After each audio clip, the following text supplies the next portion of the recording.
कोई भी एनिमल को अगर आप फीड करो तो एक सेफ डिस्टेंस मेंटेन करके चलो। अगर किसी इंसान को कोरोना हो जाए तो उसके मरने के चांसेस होते हैं 2 से 3%। अगर किसी इंसान को कैंसर हो जाए तो उसके मरने के चांसेस भी होते हैं लगभग 50 से 60%। पर अगर किसी को रेबीज हो गया है तो उसके मरने के चांसेस होते हैं ऑलमोस्ट 100%। जी हाँ, एकदम सही सुना आपने। रेबीज दुनिया का सबसे खतरनाक वायरस है।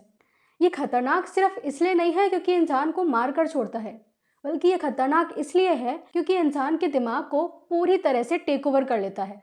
और एक बार इसने ह्यूमन ब्रेन को टेक ओवर कर लिया, फिर शुरू होता है रेबीज वायरस का असली खेल। यकीन नहीं आता तो ये देखिए।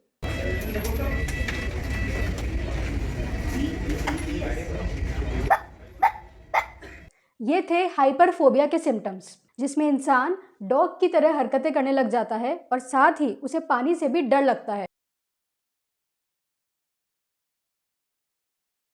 और देखो,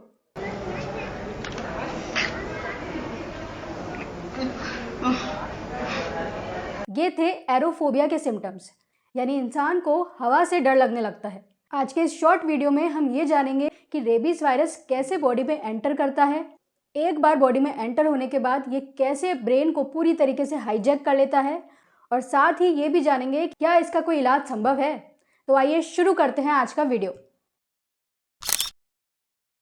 आप सब ने जनरली यही सुना होगा कि किसी कुत्ते के काटने से किसी इंसान को रेबीज हो गया है, पर एक्चुअली रेबीज वायरस इंसानों में इन्फेक्टेड जानवरों के काटने से फैलता है। ये इन्फेक्टेड जानवर कोई भी हो सकते हैं, जैसे कुत्ते, बिल्ली, भेड़िया, चमगादड़ या इवन गाय, भैंस या कोई भी जंगली जानवर। पर जनरली डॉग्स के अलावा बाकी एनिमल्स का किसी इंसान को काटना बहुत ही रेयर देखा गया है। इसीलिए ज़्यादातर रेबीज के केसेस डॉग के इंसान को काटने से ही आते हैं। अब देखो, दुनिया के सारे डॉग्स में रेबीज वायरस नहीं होता, पर यहाँ पर आपको ये बात पता होनी चाहिए कि किसी भी रेबीज इन्फेक्टेड जानवर को देखकर आप ये नहीं पता लगा सकते कि उसको ये इन्फेक्शन है या नहीं। लेकिन फिर भी अगर कोई जानवर बहुत एग्रेसिव बिहेव करे, उसके मुंह से लार ज़्यादा आए या वो कुछ अजीब व गरीब हरकतें करे, तो हो सकता है कि वो रेबीज से इन्फेक्टेड हो। जैसे कि ये क्लिप देखो।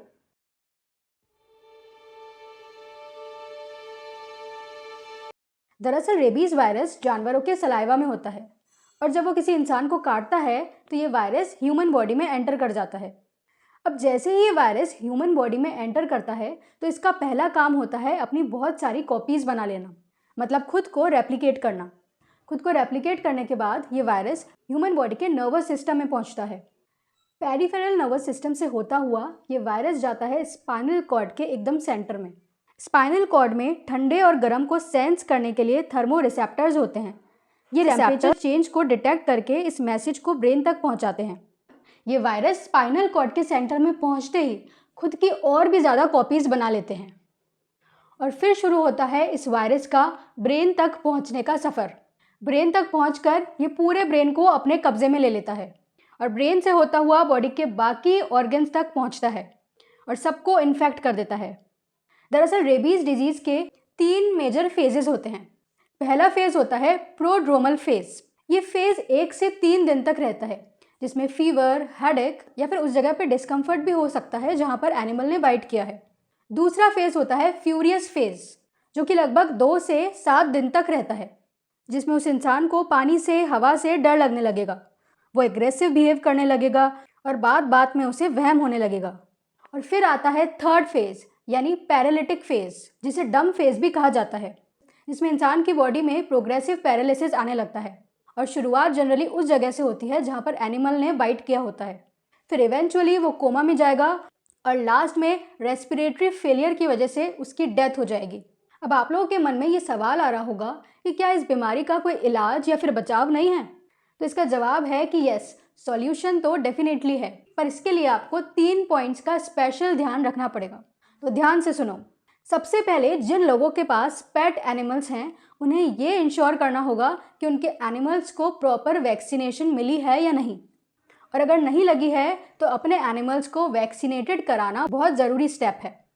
दूसरी चीज़, कोई भी एनिमल को अगर आप फीड करो तो एक सेफ डिस्टेंस मेंटेन करके चलो। और थर्ड और वेरी इंपॉर्टेंट पॉइंट कि अगर फिर भी किसी एनिमल ने आपको बाइट कर लिया है तो WHO के अकॉर्डिंग आपको उस जगह को कम से कम 15 मिनट साबुन से रगड़ रगड़ कर धोना है।